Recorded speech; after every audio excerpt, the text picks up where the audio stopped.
Hi, and welcome to part 5 of the subject Leadership and Management. And this part is the final part. And as usual, after we finish this part, we will have a quick quiz.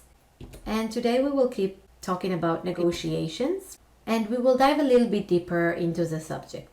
So the first thing that I would like to mention today is to understand that since negotiation is a delicate matter, because of all the cultural reasons we are talking about, that we don't want to hurt other people and we want to save face and we want to show respect.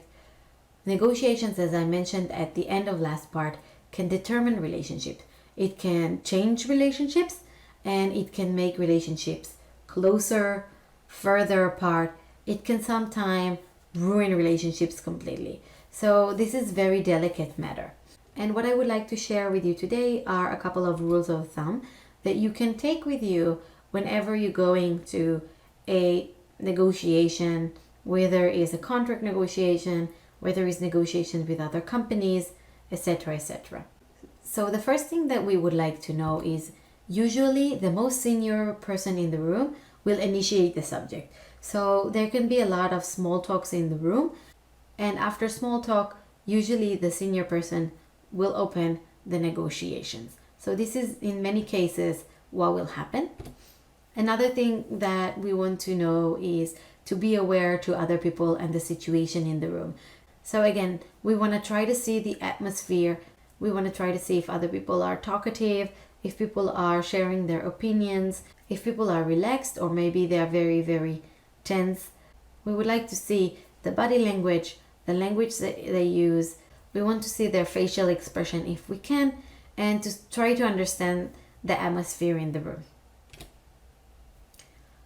When we ask questions, let's use open-ended questions. So we want to avoid yes or no question. As you remember, we discussed about the fact that Koreans don't really say no directly. So in that case, we would like to avoid yes or no, because actually yes can mean no, or we will not get a no for an answer. So open-ended questions can do the trick. And on the other side, we will also try to not say directly no. Rather, we can use an indirect way.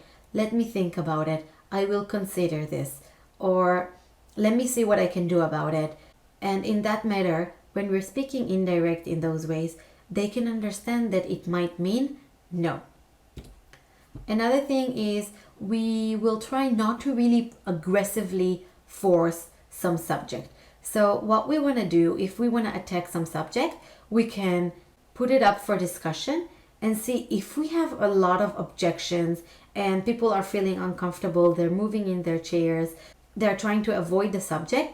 Let's take a step back and we will try to go back maybe a little bit later, but try not to push it very, very aggressively, because this kind of action can actually ruin the negotiations and can actually later on hurt the relationships. So we will try to make a quick, soft push and see the reaction. If people are open to talk about it, at the time we can go further with the subject. And the last thing that I would like to mention is silence. And silence can be a very important part of the process. It means that the other side is thinking, they are processing, they are considering a lot of information that they just received, and they are looking on the way to move forward. So try not to break the silence, and this can be a sign of respect and a sign that you understand the culture and that you understand that silence is a part of the process. And again, usually the other side will make this the first step and will break the silence once they are ready. So just let it be and accept the silence and take that time to think as well. So it can be a good time for you as well. So those are my recommendations for you, and those are the things that I think important to remember when we're entering into negotiations. And that's the end of this subject. Please don't forget to take the quick quiz just to see that everything is sitting and we are doing well and we are learning and we are developing. And I will see you in the next subject.